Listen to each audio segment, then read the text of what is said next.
Marion Masaryk, je vais essayer de prononcer correctement cette fois-ci le nom de l'écrivain, Neil Gaiman.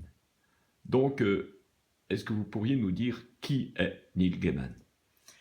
Neil Gaiman, aujourd'hui, c'est un écrivain mondialement connu, avec des fans par milliers, ça se voit bien sur les réseaux sociaux dans le monde entier, et qui fait figure un petit peu de prince de la littérature de l'imaginaire, enfin des littératures de l'imaginaire, parce que c'est un auteur de romans, de nouvelles, de livres pour enfants, mais aussi de bandes dessinées.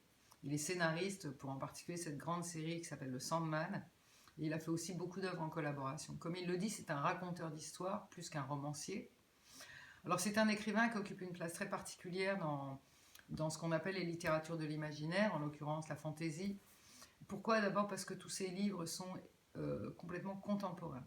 C'est-à-dire qu'ils sont situés vraiment dans un univers fictionnel qui est toujours un espèce de miroir du contemporain, même quand c'est des contes de fées comme Stardust ou comme d'autres. On est vraiment dans, par exemple, dans Stardust, son capitaine, il est gay, quoi, par exemple.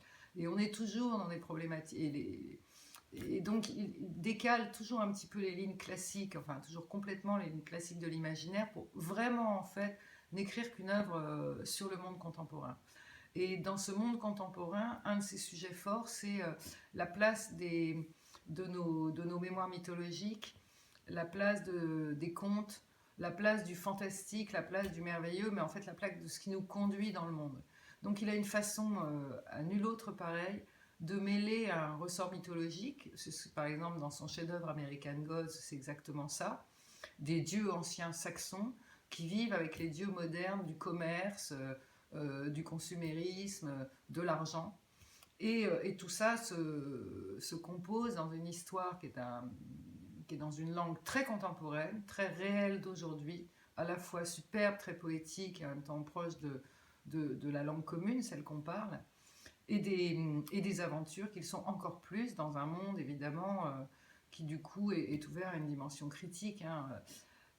Donc il écrit des textes qui sont à la fois toujours très fondamentaux, parce qu'ils vont chercher des références et des questions fondamentales. Pourquoi on est sur Terre? Qu'est-ce que l'héroïsme? C'est quoi vieillir? L'amour? Etc.